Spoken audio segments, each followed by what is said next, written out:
Hello, hello. Okay. Hello, three people watching. I guess it's going to jump in real quickly. But let me grab what I can grab. Oops. Hello, hello. I have to turn that down. Okay, that is down. And let me do a couple of force quits on something here. Can you guys hear me? You hear me okay?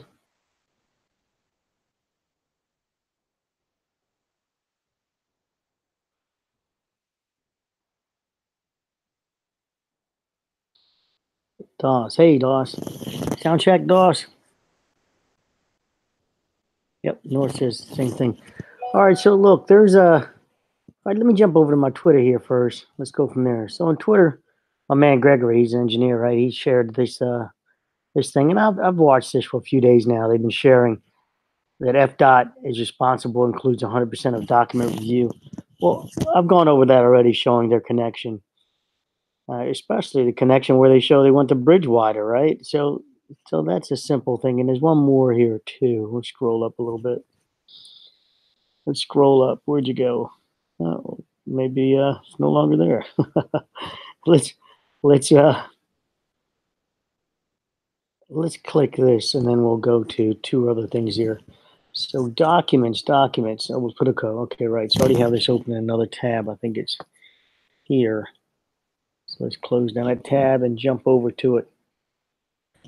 I am for more info on the bridge. Sound good? Cool. Hey, Rick. Thanks. And I'll show you what I'll show you is this form here. Where first the headline that I just put on my video. This is September 10th, 2018. The judge wrote. I'm sorry. Let's show you who wrote last page. Right, this page here. It's only 2 pages. These are just courtesy copies. This is from NTSB writing, and when I say 2 pages, I really mean goes into the 3rd page right there. But this is what he states here: as you request it. So it's request at the March 15th, 2018 hearing in this matter. I write to provide you with additional information about the National Transportation Safety Board, NTSB, ongoing investigation into the collapse of the Florida International University Sweetwater Pedestrian Bridge on March 15, 2018, as well as to answer some of the questions regarding NTSB procedures which have arisen in your hearings in this case.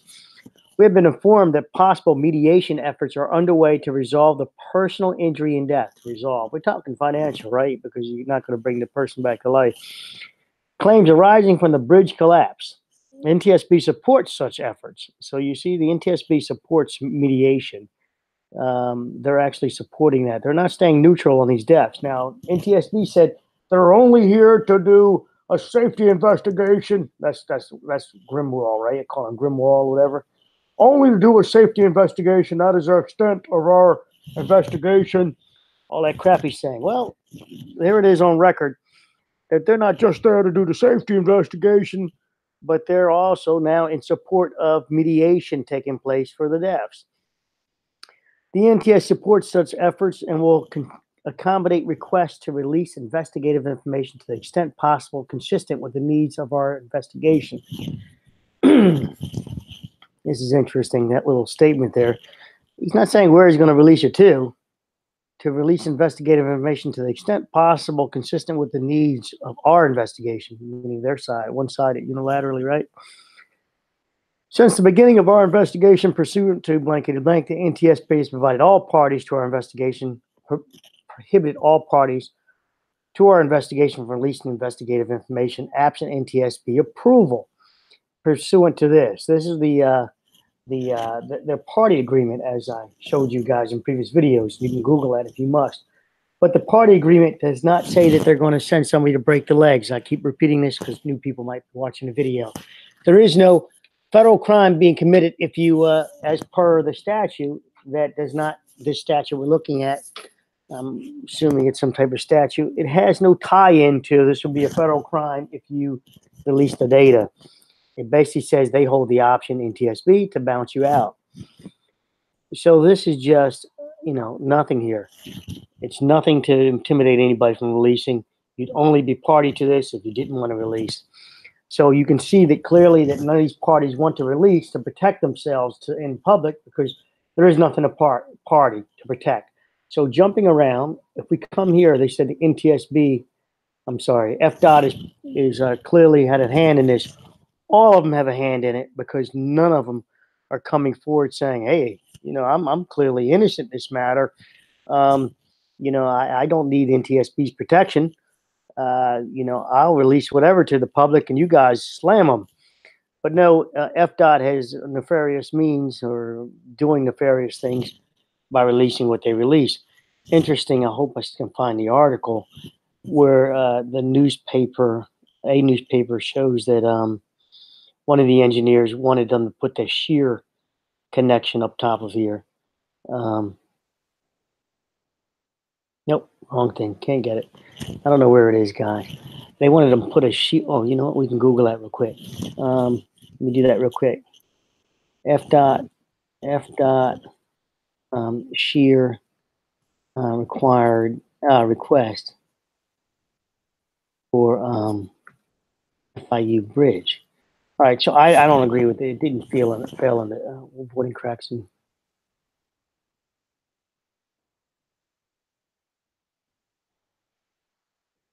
so this is, I think they actually have, and I'll look at your comments. I think they actually have a quick. Yeah, we're going to do that. Let's do that. I'll show you a quick. Probably a commercial, right? Yeah. I won't read the commercial to you. I could for fun though. And what I'm showing you is that this amounts to nothing. Even FDOT. Let's see. The first concerns about the potential of cracks forming in the doomed FIU pedestrian bridge were raised 2 years down. NBC6 investigator Tony Pipitone has been digging into that and the state's involvement in the project. So as you can see, this data he's coming up with saying it was 2 years previous. The plans were changed, as we know. Well, I don't know exactly what he means by 2 years, right? We're saying 24 months. I don't know what he's reaching. We've now obtained email from FIU officials attacking FDOT for trying to distance himself from the project. Then there's this, detailed comments we uncovered from an FDOT engineer warning that the, quote, tricky design could lead to cracks and the kind of failure that would kill 6 people 2 years later. That FDOT engineer, it turns out, is the same person who got a voicemail 2 days before the collapse, revealing the span was cracking. Okay, so you guys see that little connection? Isn't that awesome? I'm going to come back to that. Isn't that awesome? That connection. What we got here, comments wise. We'll jump to that other one too. Oh, I got a lag. Give me a second. NTSB has nothing to do with mediation. They should provide 100% transparency. That's DOS. I've got a lag on my mouse there. DOS cost. That's what I thought. Okay, I can't get the screen. There we go. All right. So going back to the article, the statement here. Let's finish this up and we'll tie it all in. In this context, the term party means an organization appointed to provide technical assistance to the NTSB. So a party, they're making it clear that the party will provide technical information to assist the NTSB. I had a weirdness about this to begin with. I said, look, I don't need you to provide technical information. I just need you to give me data. If you're investigating somebody, you just need them to open up all the data to you. Not to provide technical information means you're relying on them for their skill set, that you don't have the technical know-how. But in this case, if you're investigating FIU, you're trying to figure out the collapse, you're going to the wolf and asking him, were you at the scene of the crime? And the wolf wipes his cheeks and says, not me, not me. Nope, not me. It is not adversarial designation, right? It is not an adversarial designation. One sentence on its own.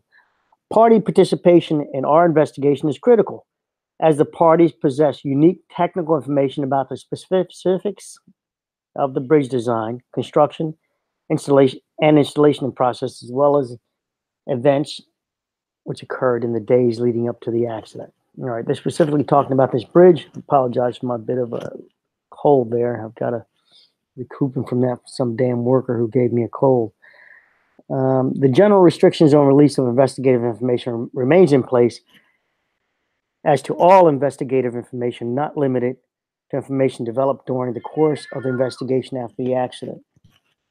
And again, the general restrictions on all release of investigative information remains in place as to all investigative information not limited to information developed during the course. This cat is going at it again. However, recognizing the intense public interest in this accident, the NTSB has undertaken to authorize release of as much investigative information as possible, which ensures the integrity of the ongoing investigation.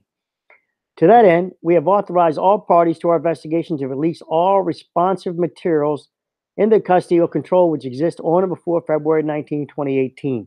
Now, you know, guys, I got access to some stuff after this, which is awesome. February 19th, 2018 cutoff date is not arbitrary. NTSB conducted an initial review of the investigation of the evidence and determined that while the early information is important, it is not as critical to the investigation as information after that date. So this is saying that everything went south from February 19th on. So NTSB admits that the problems occurred from February 19th on by that conversely statement. Okay, let me just read this right here.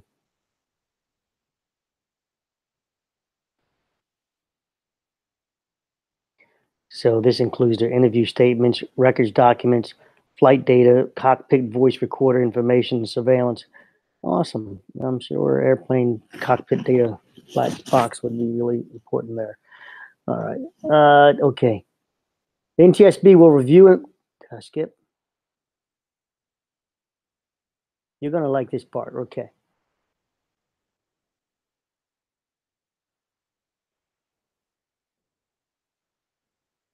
Documents and information from after that date may only be released if specifically authorized by NTSB and only under an agreed protective order to ensure confidentiality and prevent further disclosure outside the confines of the mediation or litigation. Obviously, they're turning it over to the attorneys. The NTSB will review all requests for post-February 19th, 2018 documents and information and provide determinations on release as quickly as possible. To facilitate this process, we have suggested to the parties a numbering system to track requests and permit easier coordination of responses. For example, a designator such as FIU, MCM, or FIG to indicate the party from whom the document or information is sought, followed by a sequential number to track the individual request. So I'm going to ask for a disclosure of my sequential number because I've got tons of requests. I want to know what my number is. This will also be something that would be nice to know, right? See how many people are in the queue. Some parties, well, in the queue behind me, well, hopefully it says sequential, right? Sequence. Some parties to our investigation have already provided the NTSB with individual documents sought in discovery, for which we have provided release determinations. In some instances, parties to our investigations have informed us that the volume of responsive documents is quite significant. In an effort to expedite the review process in those instances, we have agreed to attempt to make release determinations based on categories or documents rather than allowing individual documents. Reviewing rather than. So this is time, right? That's not THAN. This relates to time. Rather allowing discovery to proceed as quickly as possible. I'm sorry, reviewing individual documents. While this is not ideal, we understand the importance of allowing discovery to proceed as quickly as possible. If the categories are not sufficient for the NTSB to make release determinations, we will ask to review the individual documents. Regardless of which review method is employed, we expect, I'll see that in a second, we will be rolling releases of the documents as the NTSB makes its release determinations. With respect to requests for admissions and interrogations, the NTSB will review any proposed answers which include protected investigative information. The volume of such answers is expected to be low enough that individual answers can be reviewed and release determinations provided quickly. Finally, it is important to note that the NTSB restrictions and procedures, this is interesting, this part, guys, they're making it very important to note this, and the procedures outlined above only apply to those entities which are the parties to the NTSB investigation. And this is why I'll go outside those parties to try to get this data that I've been going after. Which are not parties to the investigation are free. The entities which are free to release anything in their possession according to the normal rules of discovery. In addition, NTSB restrictions are temporary. Once they are lifted by NTSB parties to our investigation will no longer be prohibited from releasing the investigative information they possess in discovery. So, and there's a phone number, and that's the guy, Assistant General Counsel. This is in reference to one case only. And right here, Marquise Rashad Hepburn versus Fig Engineering. So this is case number there. So we look up Marquise in a moment. We'll get to Marquise Rashad. But we go over to here. This is what I want to show you. There's an update here. I'm still searching for the update, the data, but I'll show you what I found. And this is the NTSB judge to Judge Bailey, which appeared. Now we go to, and I'll give you this right here. I'm going to copy this link, and I'm going to post it over here for you guys to have access to what I just said. Okay, what we got here? DOS, volume of information is trivial. This is a tiny pedestrian bridge. Okay, so we go here. This is the letter. I read, and I'll call it a letter, and so I should say reply.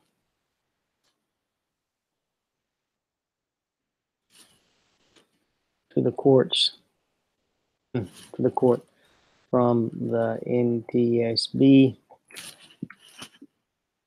Reference, I guess I got to get his name down now. Hopefully the thing will let me type at the same time.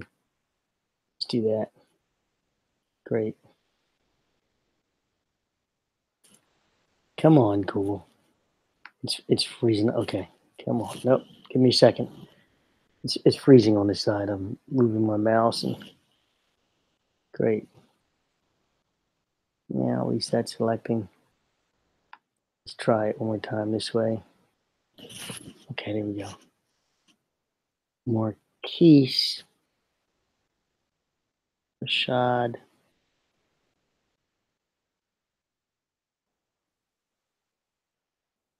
Hepburn.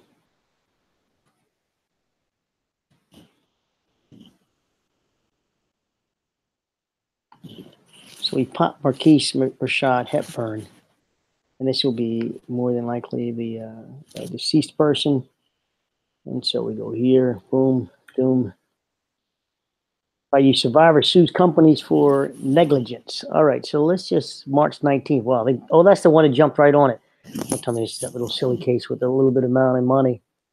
And 24-year-old resident. Let's hit Marquise real quick. Marquise is the one that's giving traction right now. And that's up and loud.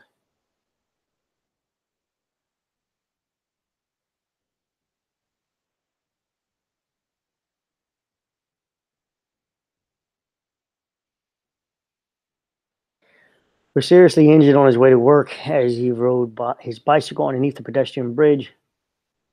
Right. And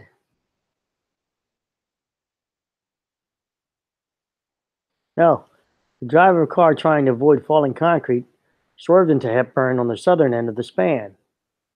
Hepburn survived the crash and the collapse, but the hospital went to the hospital and was hospitalized with undisclosed injuries. 6 people died in the collapse. Okay, so his injury it's basically because of one incident tied to the other. It's not just a car crash, but he's saying the bridge collapse caused the car to hit him.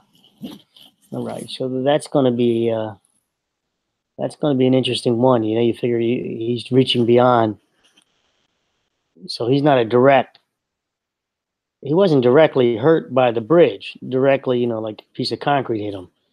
A car hit him. So that's a tough one on me. That I'm mentally scarred by this bridge. So don't we get to sue now, FIU? No offense to this guy yeah, this is the one, the silly one, right? This is the one. I've been looking for this one forever, guys. This is the $15,000 one. There it is. That's my man. Look at this lawsuit, guys. Are you shitting me? Just pay this damn guy. This is the one I think I told you guys about many times, and I could never find it again. And I said that I'm smiling now, even sitting my little sick ass up. Look at this. 15 grand, guys. This is what he's suing for, and they're fighting over 15 grand. You got to be shitting me. Maybe this gives them access to the data, and that's what they really want, but I don't think that guy's that smart enough. Well, I don't know his intelligence. I don't think the attorneys and all have been that smart enough that immediately thereafter to get all that to know to do that. It's only a couple of days later when he popped up with this $15,000 lawsuit. That's my man. That's the one, guys, that I've been trying to find forever again. Oh my gosh, I got to edit that. Hold on. So here is, I got to be careful with my characterization. Here is the person. There we go. Excuse me about that. You guys know what I mean by person. Was suing for 15K. WTF on that. All right, Vine. So there's that guy. It was that one. Oh, that was too priceless. I'm doing a video live with you guys, so you got it live. So we'll come back to that one. Ah, that's lovely. Lovely. And let me share the link. It was him. Oh my God. I'm not even going to read the rest of that. You guys can. And let's put that over here. One more time.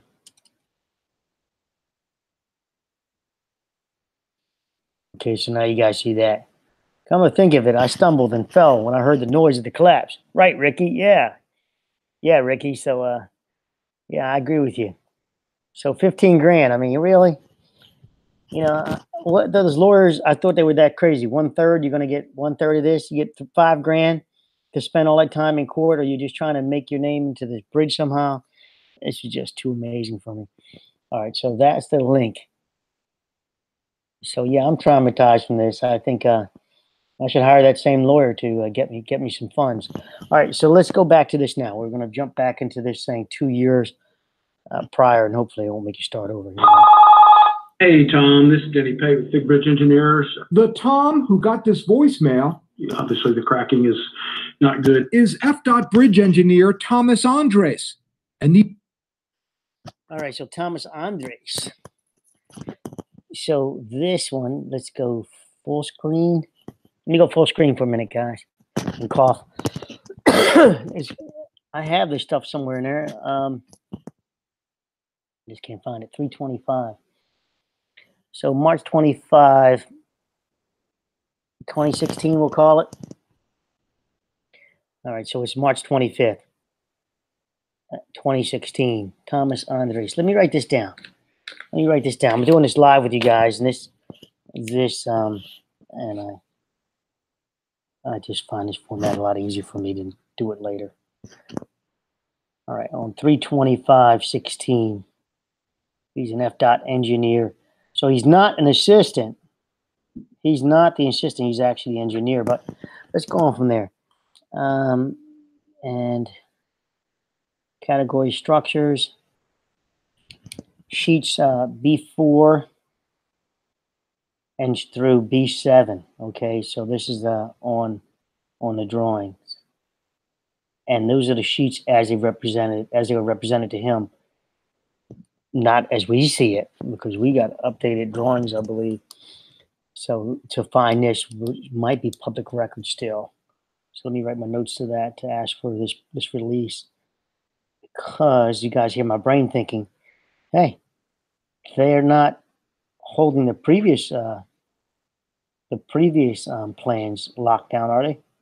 So anybody listening that worked in those other forums or not, that get to this video, yeah, beat me to it. See if you can get the previous releases This should be B4 through B7 for instance. Sheets B4 show cross-section on both sides of the section. Gradual drainage pipe slopes will be difficult to maintain. So I talked about this, guys, if you remember when months back when I said, look at this center drain system they have here, and it's going to be exterior pipes and they're going to be pitched. And also said that's the weakness of the structure. Greater slopes will be self-cleaning. So he's actually saying add a greater slope, which would mean the car going under the bridge could probably hit it. A vehicle. Also design in sufficient longitudinal slope of canopy to avoid ponding water. So longitudinally, he wanted the slope to be in the canopy. This engineer, the slope, and what they did, if you guys remember in one of my videos, I showed how one end of the pier on one side of the street is higher than the other end. And this would have been, instead of designing, changing the canopy and the deck, they just simply elevated one end. So this would have been that detail, I believe, that could have addressed that. That was ED that I said, right? I could have addressed that. I added an ED. And March 25th, 2016. So it'd be nice to see the drawings before if they were equal in pier height. Okay, and this was only be for water flow at this point. But also had to maintain the proper, no more than a greater pitch for handicap. Provide pipe clean out the details during final design.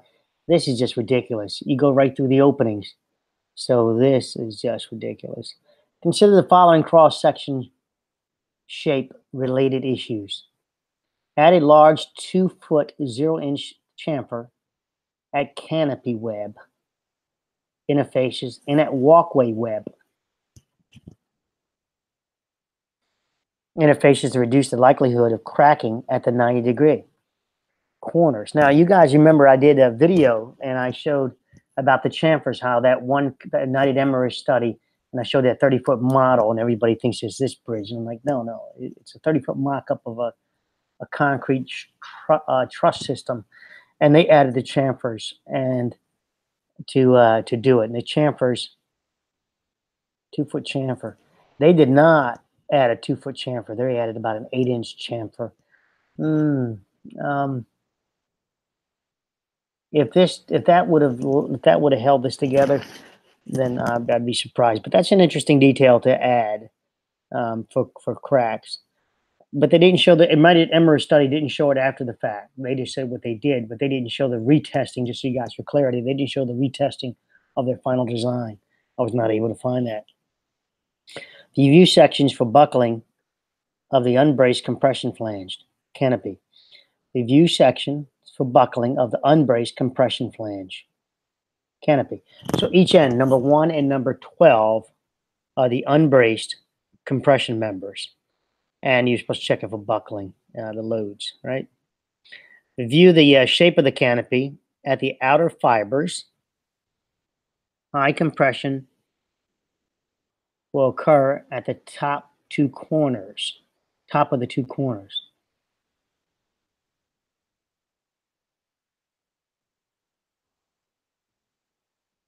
At the outer fibers. View the shape of the canopy. We're talking the roof, right? At the outer fibers, high compression at the outer fibers.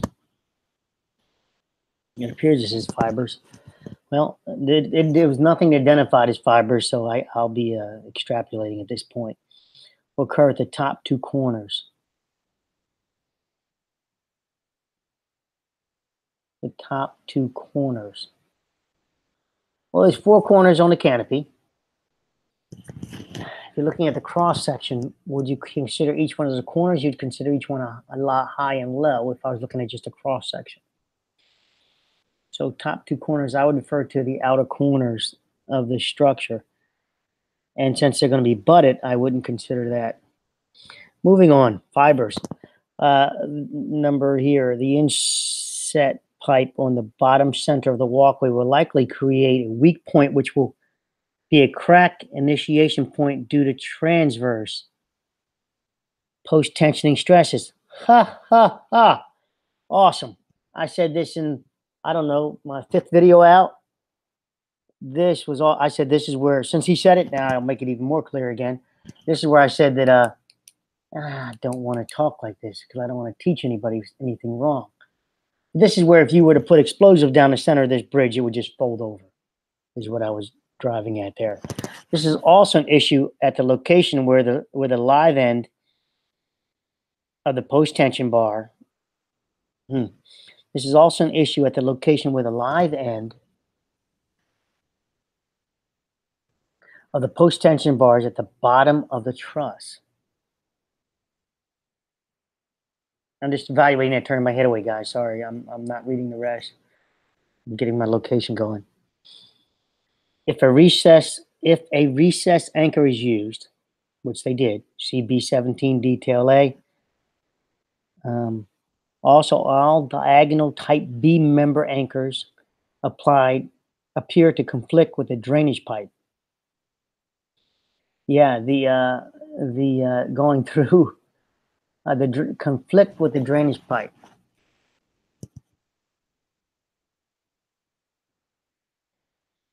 I thought it did resolve that. I thought it did go through, and the only conflict would be where it goes through at the end at number 12, where it's going through number 12. So I thought that was resolved because the rest of us is just going through the deck, penetrating the deck and going from under. Oh, okay. Give me a second here. This drawing 2016 might have embedded pipes. It might have had embedded pipes. You know, we saw 2016 approval. This might be before the approval. Might have had embedded pipes, and then they went through exterior pipes. So let's don't get too excited. There is insufficient details of the walkway deck web interface and the canopy web. So he's referring to web. I think he means the truss members. There is insufficient details in the walkway deck, so the lower deck, and the truss member, if you will, web interface, and he wants the detail of it, and the canopy web interface where there is significant interfacing shear between the elements. Well, we talked about that in numerous videos where you're creating the shear because you're going to be cranking this guy up. It's a punching shear, and also you're cranking up, you're putting the loads on it with your post-tensioning. Sheet B5. Do I cover B5 on my notes here? I do. So this is awesome. That's B4. Here's B5. And let's see if I'll press play again to catch the rest. B5. Spread footing layouts do not match B19 through B21. Ooh. So it appears they didn't update their page, or they didn't review it properly. See SDG 3.8 for spread footing requirements. See SDM Chapter 11 for foundation layout sheet requirements. Show critical temporary walls which are required to construct pylon footing along Southwest 8th Street. Include roadway plan set, which includes requirements for traffic control and pavement striping restoration. I gotta write something down here. Restoration.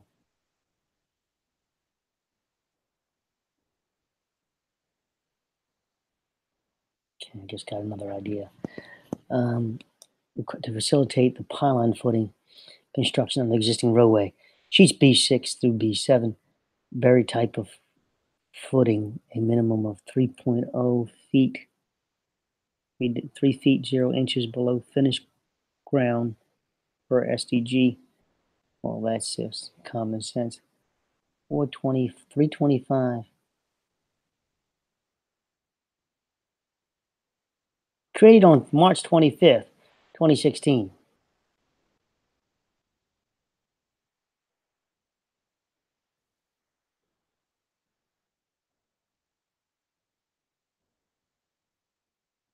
And we have something April 22nd, 2016. This document was created before this date.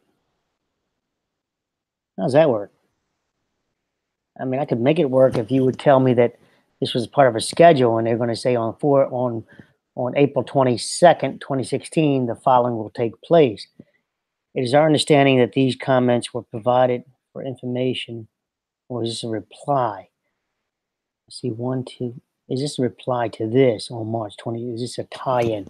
I don't know. This is the this broadcaster's release. They could have edited it and documented it. Took liberties here. It is our understanding that these comments were provided for information only, and no response is required at this time. Oh shit! These comments are intended to assist in progressing the DBF's concept to 90% plans. Okay, so these were not approved plans yet. So yes, just clearly shows that FIU was participating, and we know that because I showed you one of the videos where they moved it out to the 11 feet mark, as people talked about. In reality, it was 12 feet, right? When I think I showed the real document, it turned out to be 12, and everybody got this wrong number of 11. Let's go on. And these documents show he was concerned about the risk of cracking in the bridge long before the final plans were completed. So there, I guess that's B, the sheets, and this is what he's worried about. And not, well, he didn't specifically, he said the shear down here.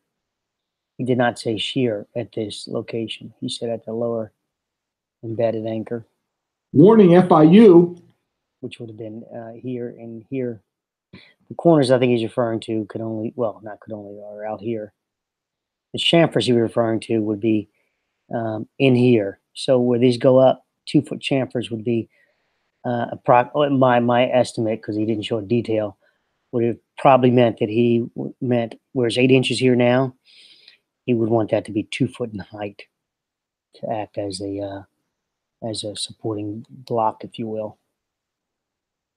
And it's designed. And he should have stayed clear of that, because this scale is totally off on this. I'd be scared as shit if I was him to actually make that rendering, and he did it. That 2-foot chamfer, he had a lot of that engineer has a lot of confidence in his abilities on something like that. Design build team of MCM and FIG that constructing. So right here is where the 2-foot chamfers would be, as I understand it. As I understand his reading. And it's only 8 inches approximately now, as I recall. Right there. So there'd be no chamfer there. It would be chamfer. Interesting. Guess you would chamfer just a little bit to bring him to the 2-foot elevation. Moving on. Such a bridge would be tricky. We showed Andre's concerns to perfect. Let me back this out and make sure you guys are still here, that my volume is doing the right thing for you. I got to get to that to call that company up. Hi, folks. Been looking forward to an update. Hey, John. I think the over 15K is a placeholder just to file with the courts and hold evolve to a massive claim. Interesting, Doss. In that case, I still want to. In that case, I want you to represent me, Doss, and you get me even more money. All right, where is it? Where are you?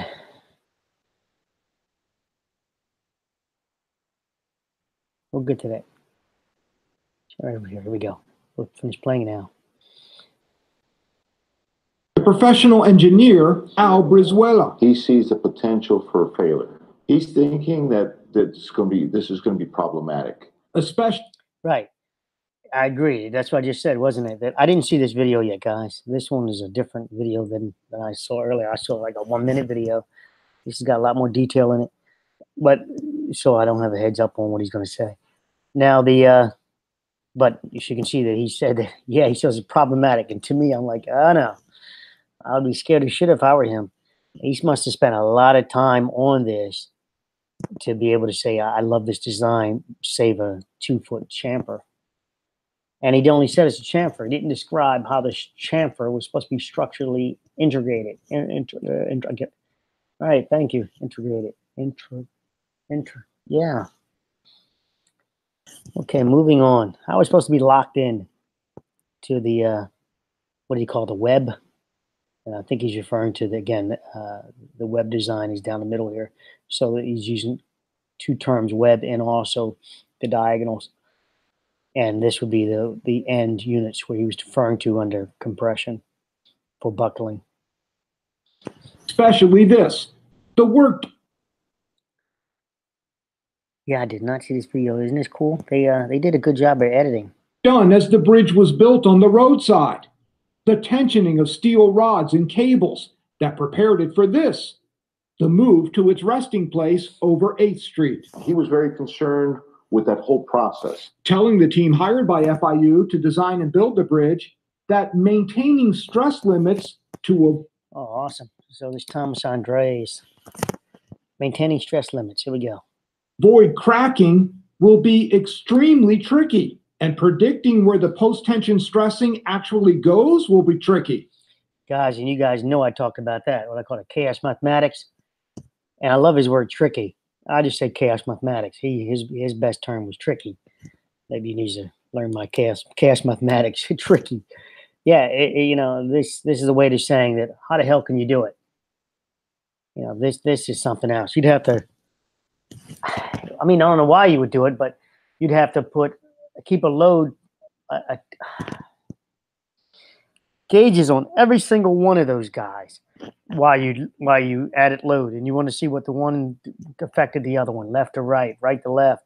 It would drive you friggin' crazy in playing with this crazy ass structure. All right, here we go. And he warns of something called shear, the very force that engineers say caused this. So it fell under tension and not under shear. These engineers are talking about, they must be talking about those, yeah, I don't want to call them those idiots over there in the other forums that are stuck on shear like a child. He's pointing out what's going to happen, what could happen. Turns out that's what happened. Yes, sir. He's saying, yes, that's what's happened. And he's already made a determination, and he's a reporter, but the other engineers made a determination saying yes. Unfortunately, it looks like he was kind of predicting what was going to happen. The plans Andres reviewed in 2016 were modified, but he and FDOT have not answered our questions about whether later plans. So this is the drain pipe. Here's the unit. And again, you can't get shear, guys, without getting movement. One, you can get both things moving together across each other to get shear. You get one stationary and another one moving to get shear. But you can't get movement until you get failure in the structure. Shear did not take place to cause this failure. And if NTSB says it did, well, then that's sort of like the I-35 bridge where they said that the contractor from whatever 50 years previous was a problem there. And as I told you guys about that, is that was actually the highway department, sort of what we're looking at now, actually was informed to change the plate out on I-35 bridge, to change the plate out. They didn't like their 1-inch steel they were using for the truss plates. They told them to change it to a different type of steel. They then changed it to a 1/2-inch steel, no longer 1 inch. And they changed it, I recall 1 inch into a 1/2 inch is how I recall it. So they changed it to a 1/2 inch. Clearly, the highway department knew of the change being a 1/2 inch, and they were happy with it. But yet, when it all came down to bridge collapse, they blamed it on a contractor from those many years ago, not that they overloaded the structure with their multiple layers, etc. It's the same thing here. So I don't trust the NTSB. You guys know my position on them. They're devious airplane pilots. Plans took his concerns into account. So we don't know whether his concerns were addressed. That's correct. But we do. Well, you know they weren't addressed. There were two-foot chamfers, is what he said. If you put an 8-inch chamfer on it, well, it's interesting that he said that, and I came across that conclusion a long time ago. But the slenderness factor of this thing is just bites ass. But we do know in the end what happened to the bridge. It failed from shear. Well, I'm glad he closed his eyes on that, but he did shake his head yes. So he really believes this in his little mind. Coming apart of the concrete. FDOT is claiming. Now he says coming apart of concrete. That's the tension failure that I speak of. Well, make up your mind, buddy. Which one is it? But I have to hear him say it again. Failed from shear. From the coming apart of the concrete. FDOT is claiming. From the coming apart of the concrete. So but failed from shear from the coming apart of the concrete, which means something else initiated first. Tension failure happened first because it was overloaded with this design. And claimed it did only a preliminary review of the project, a claim rejected by FIU officials in these emails. So not accurate, said one vice president who was shocked by what another called the state's misstatements and misinformation, fake news. Wow, isn't that something?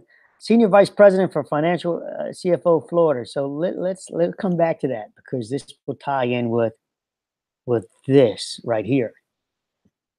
And where are you guys at? Where are you guys? Where are you guys? One FIU student killed in traffic. Linda Figg killed 6 as a solution. Oh. So then we jump over to here, and let's finish this clown off. Is that the governor? I'm Mark Rosenberg. I'm president of FIU. On behalf of the entire FIU community, I want to express our condolences to all those. Now look him up. He's damn another Cuban lover, if you will. He just cares about. You look up his degree, and you'll see it's more about small. Darn it, where is it? Island type stuff. You know, it's weird. It's a weird degree. So we're hearing somebody that has no structural background, has no, well, I don't know if he doesn't have any structural background, but he's more, his degree is based on, well, let's look him up. You'll see. Mark B. Rosenberg. That's where I found it over in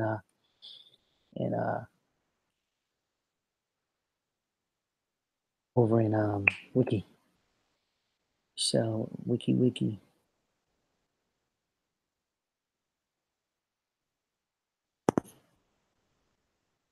Right. So watch his degree in some damn island type crap. Where the hell is it? Yeah. Latin American and Caribbean Center. In 1979, he founded the FIU Latin 1979. So he's been around a long time, at this 30 plus years, pushing this Latin agenda. FIU Latin American Caribbean Center, which today is one of the nation's premier federally supported research and technical centers focusing on the region. Rosenberg subsequently served as the founding dean of the College of Urban and Public Affairs and vice provost for international studies. And the Vanderbilt Peabody, it's all dealing with this Caribbean study stuff, and he just snatching money down. So they put a guy in there that has access to bringing in money from this minority Latin American group. And that's who we're hearing in this video, which I find offensive.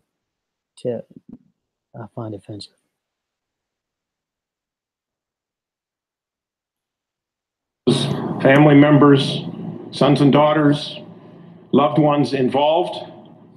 He said, as long as they weren't Latins. No, he didn't say that. Our prayers, our thoughts are with you. I want you all to know that this bridge. This is interesting. What you ought to know, which means what you better take from this is, and he's going, here's the rest of it. March 15. Same day. 5 days ago, we were celebrating that it was in the process of being erected. This bridge was about collaboration, was about hope, was about opportunity, it was about determination. The bridge was about strength and unity, about being good neighbors with the city of Sweetwater. This bridge was about goodness, not sadness. Now we're feeling immense sadness, uncontrollable sadness. Sadness. And our hearts go out to all those affected, their friends and their families.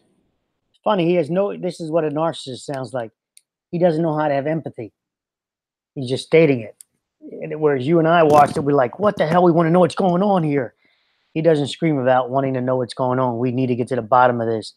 So it shows that he only cared about himself, his position in the position of FIU. We're committed to assist in all efforts necessary. Committed to assist. And our hope is that this sadness can galvanize the entire community. That this sadness can galvanize the entire community. Listen to that. I don't know about you guys, but when I've been doing these videos, I've never seen somebody write, well, I hope this sadness can galvanize the community. You only hear it from this guy. I've never even heard that term with this in all these months and going on a friggin' year now. To stay the course, a course of goodness, of hope, of opportunity. 423 views. I want to thank the first responders. I can't take it anymore. You guys can find that. Let's see if it's got any more views on it. 423 a minute ago. 428. All right, bouncing out of that. I can't take that guy. Gee, sucks. All right, so this is Miami Herald version of what we just recorded. FIU says it knew about cracks on bridge and state transportation department did too. And these are the writers again. And updated March 17th, 2018. Okay, so this that circle shit that they do. FIU President Mark Rogers said Friday that the crews had been performing stress tests on the bridge before the collapse in an effort to test the resiliency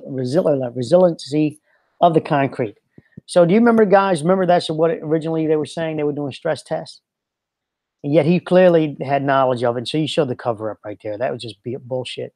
So that's a screenshot of that. Let me refresh the page. Let's see what also if it's going to update. So let's see if that's going to update.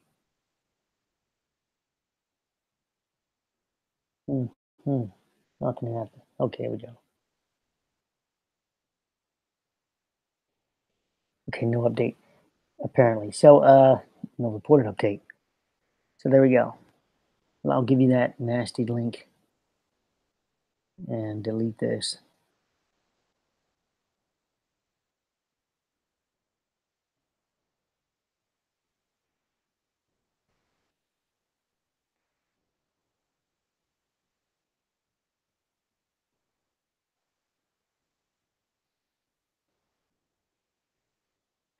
FIU reported. So that's FIU reported that, not just anybody. FIU. So that's real important. Chaos mathematics. Thanks, John. Yeah. Well, he called it tricky. Tricky's his thing. So everyday health. We don't need that one. And we don't need that one. Let's go back to this one is by Politico, and it's the one we just, well, maybe not the one we were watching. Let's go back and finish this off. We're at 247 mark. An FDOT coordinator was in the meeting discussing these cracks. The Coordinator, yeah, I guess you can refer to him that easily. That's their representative. morning the bridge collapsed as new retention. This is, again, guys, this shows that this is not Discussing these cracks. The morning the bridge that's opening, right? It's opening. Opening, and this will be the part that's supposed to be under compression. So this would, I told you guys I can show you this happening just by lowering the middle deck and transferring the load to number 10. Let's see, 10, 11, 12, and down number 9 and 10, where the loads will transfer there. This will create the cracks in number 11 here. This is reversed. And that would, they're opening. They're not compressive cracks. They're not load bearing. These are actually opening, as in failure of the bottom deck separating.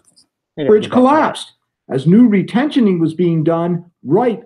Again, this is opening. So looking at this side, this would be equivalent to, let me show you what that would be equivalent to real quickly. So FIU bridge. Let's just give me some quick images real quickly. I need, okay, need one of these guys. And I need another version of that close up, or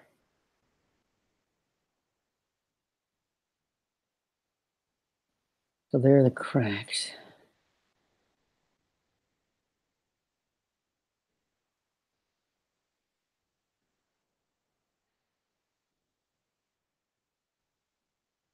I'm gonna have to go with the top image. Give me a moment. Could go with that. I can partly go with this. So this is number 11. That's the one with the cracks in it. That's the center, or whatever they want to call this, your pylon tower. That's number 10, that's number 9, 9, 10, 11, and 12. Is your compressive, is your end unit upright. I think that all the loads never made it down number 11. They made it to number 9 and 10. This created the forces trying to transfer out to the outside pier here by using the canopy and also the lower deck. And if you try to do that, remember, think of this as not even being present, this number 11 not being there. That would create a flex here, if you call it a flex, of a downward movement. That could give you your tension, your release inside number, no tension, no compression, and number 11. And let's see if we can do this one more, a little closer on that. The top left, hold on. Top left, there we go. So right here, so the forces coming down here would create this thing to crack here. Well, we know that video that it broke here. So if the loads were coming down here, number 10 and 9, trying to make it out to here, they have to, if this isn't present anymore, the unsupported span becomes, the unsupported span is the total length, but the unsupported span is the structurally unsupported span, for clarity. Let me do that. The integrity didn't make it out to this number 11. It didn't come down number 11. Number 11. So it made it to here, and it had, if this was not here, it had to try to get the forces out to here and down for the canopy side.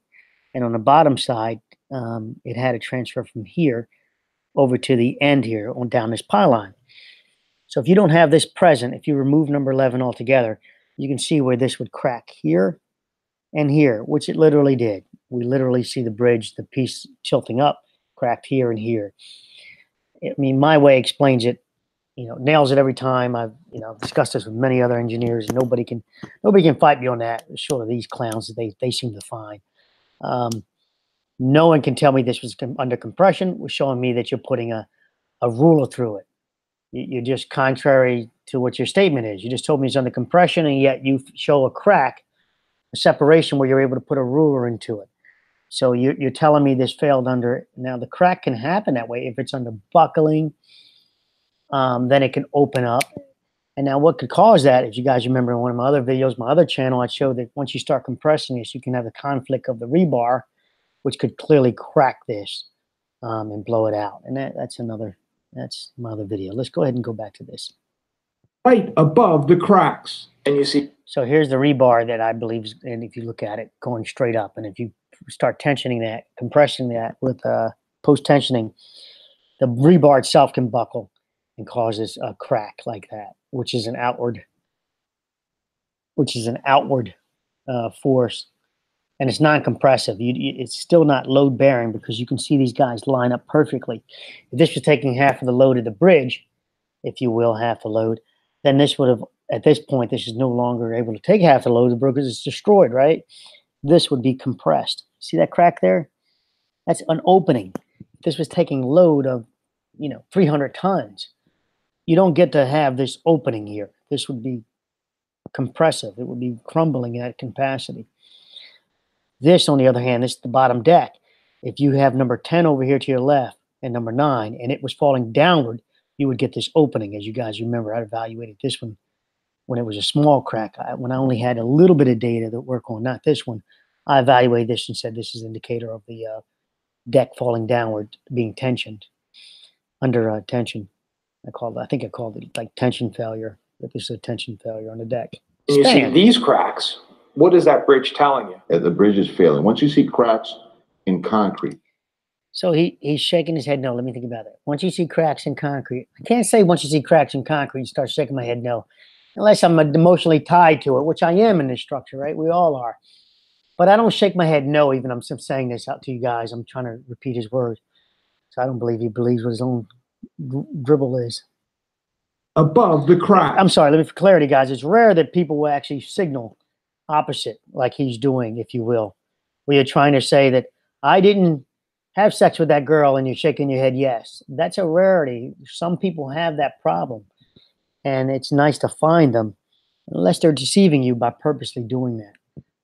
then they're doing it knowingly, and you got to be as smart as my dumb ass to do that. Here we are. Cracks. And you see these cracks. What is that bridge And telling when I say smart, I mean as crazy. Interesting. Every time he asks a question like that, and I pause it, I keep getting his eyes closing. you? The bridge is failing. Once you see cracks in He's not confident on his statement, or he's bored off. I don't like it. concrete, we know that there's a failure occurring. So he's not, like I'm giving you details. He's not adding, extrapolating, or telling exactly these details. He's just talking general. So it seems like they shopped him to just say this, because he's not profoundly diving into where he thinks it happened. Occurring within the concrete. FDOT says it has no emails mentioning cracks in In other words, I just credit him in my own personal thoughts. the days before the collapse, but Andres' notes from 2016 show. He had cracks on his mind back in the early on. As for that So he shook his head yes on that one. So yeah, he signals. voicemail from the bridge engineer, From a safety perspective, we don't see that there's any issue there. FDOT's I like how he says we. He said we there. You guys remember, he's the one that said post-tension that thing, bring it back. So you guys know that I have had access to whatever. He told them to put it back to where it was before the bridge was moved. Guys, when it comes out, that's what you're going to find. That he stated this, put it back to meaning the post-tensioning, to where it was before the move. So that's the wording I have. So before the move would have been in the impound, I call it, right? Over there in the impound. So let's go.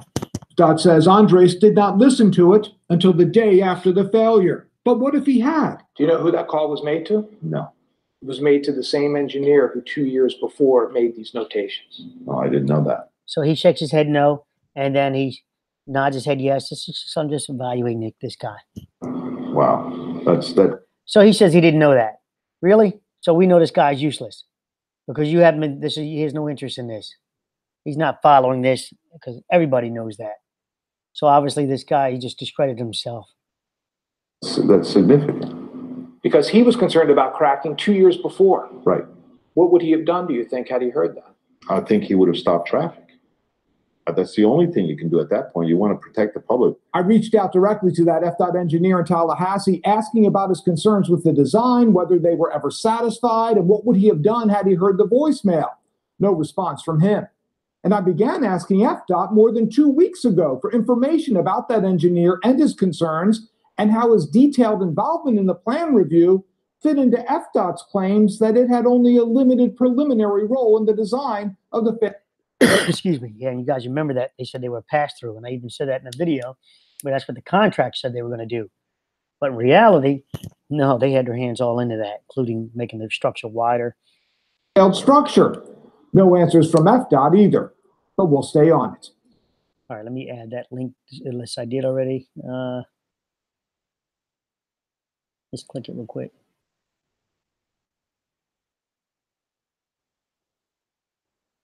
No, clicked the wrong one. Hold on.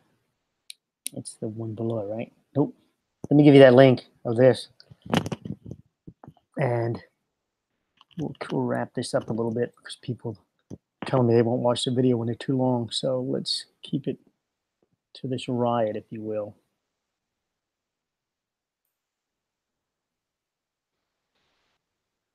And there we go here. Slide down.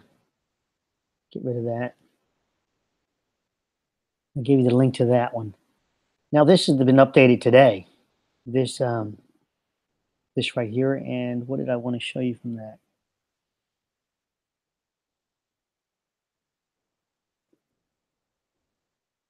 So as you saw those dates, this is 2017 now.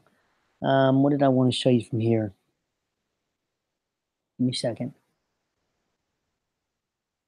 It's pretty long. I'm going to give you guys this link. Oh, I think I did. Let me do that. I think I did give you the link right here under this tiny.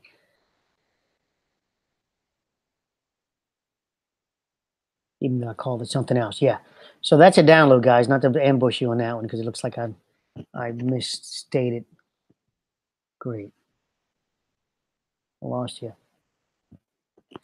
I lost you. Bear with me for a second.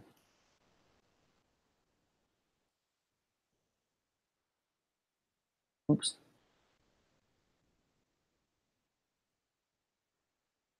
Oops. Give me a second. Lost you.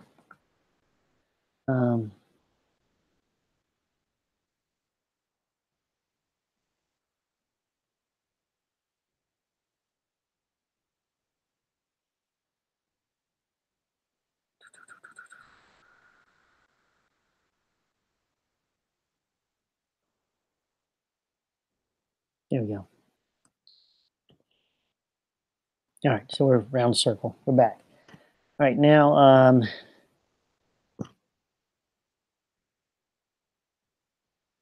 so got you that tiny right here, this tiny URL. Where'd it go? Oh, great, they're doing that again. You got to do newest first. There it is.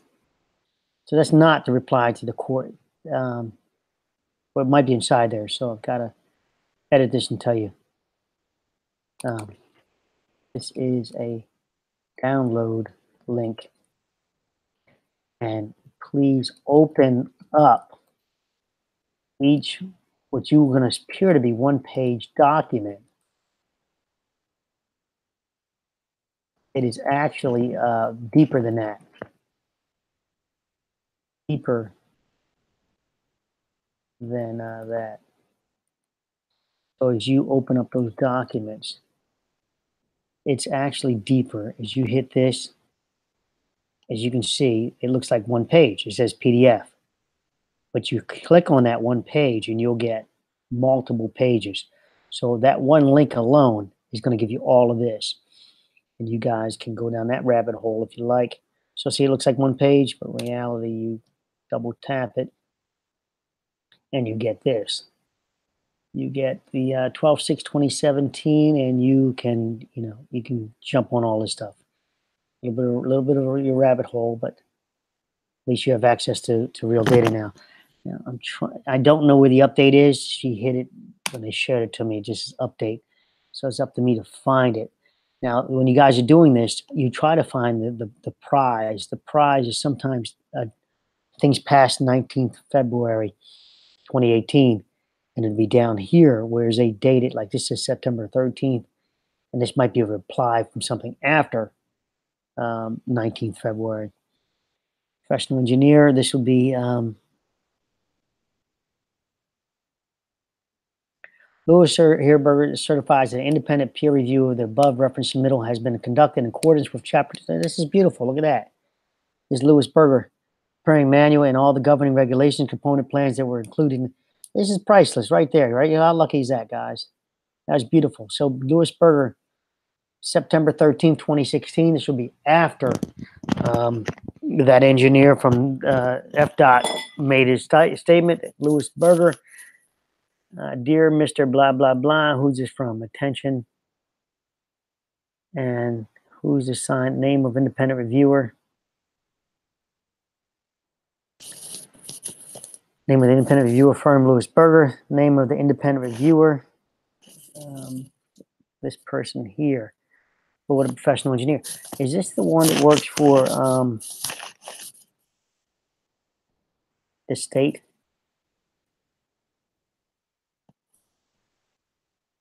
February 10th, 2017. 100% bridge superstructure plan, submittal number 3. Bridge numbers inapplicable. So there's no bridge number yet because it's not completed. Once they complete the bridge, it gets a bridge number. Well, bridges in the United States, most bridges in the United States have a bridge number. There, Mr. Delgado. Pursuant to the requirements of the contract document, Lewis Berger hereby certifies that an independent peer review of the above referenced submittal has been conducted in accordance with Chapter 26 of the Plans Preparation Manual and all other governing regulations. Component plans that were included in the peer review are as follows: 100% bridge superstructure plans. Outstanding unresolved comments and issues. All comments have been resolved. Dated February 10th, 2017, approximately 1 year before the bridge collapsed. So we go back to this person again. Let me write it down and I'll wrap it up from here. But I forgot where we knew this. I'm in A. All these damn videos I have, I forgot where this person's connected to, whether it's Del Dot or not. I mean, Dot. Which Dot?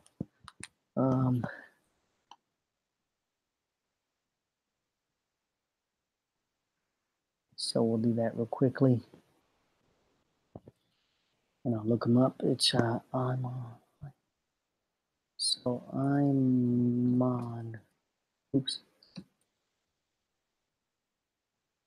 A dot SH AMA. Rims. Got one.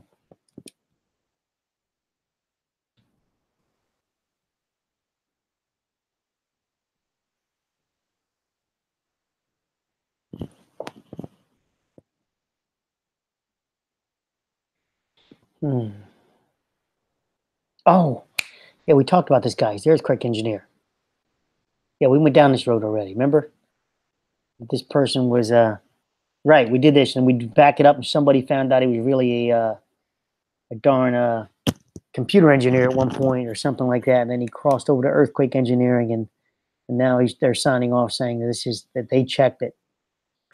The seismic design evaluation. This guy, but then someone found out he was also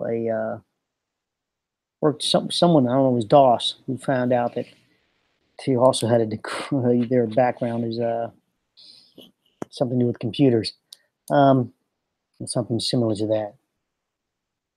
Yeah.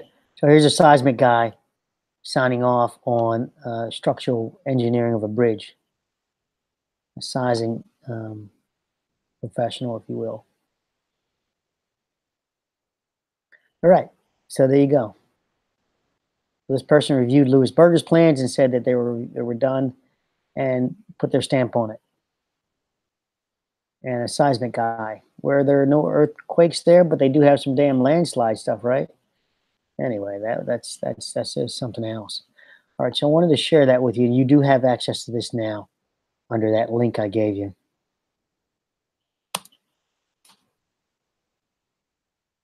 I like to retitle that.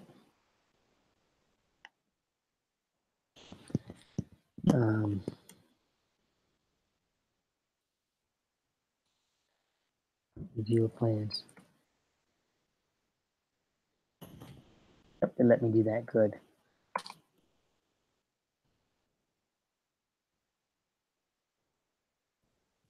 Be interesting to see if you guys want to look up something to see how much he was paid, that seismic guy, and you can possibly see his dates that he did his evaluation and his fees. That is, you would look up under these submittals this to see how long this Aman Shama, where they submitted their bill, and for what time period. How long did he take to review the plans, to review Louis Berger's review and state it was okay? Was it a weekend? I mean, clearly you need more than a weekend to review the plans. This is very interesting. All right, you guys have access to that data now. Let's get rid of that. Let's bounce to this now. You guys saw that. That's the new update as of today. Over the shoulder review, and again, I gave you the update right there. This is a tiny link. Gave you the link for that.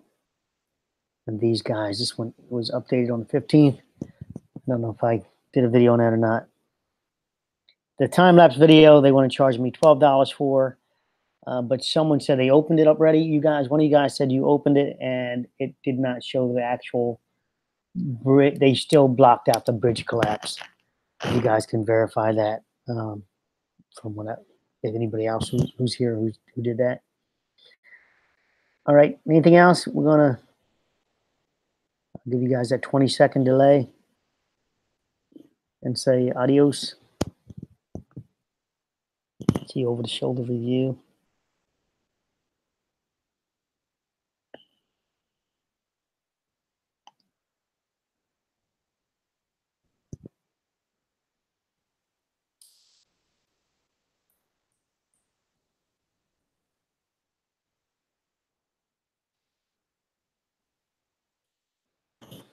right, is that it? I'm trying to wait for you guys to catch up. Say goodnight. 6:33. I'm gonna go take another antibiotic anyway. We're good? We good? We good? We're saying goodnight?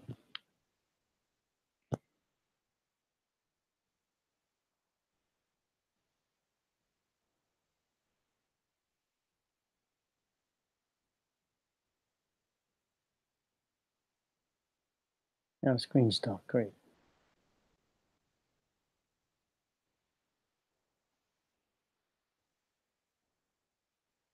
See you later. Hey, Robert. Thanks, Robert. At least I know the audio works now. Yeah, and you guys have all that updated stuff. And this is the FDOT one.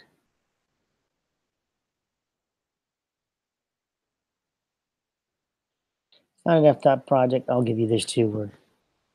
It's not an FDOT project. It was an FIU project. He's not lying about that. He's just being nefarious with a statement.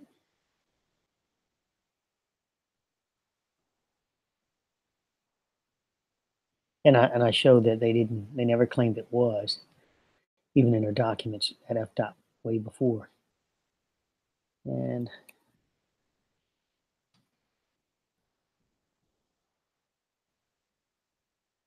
comment.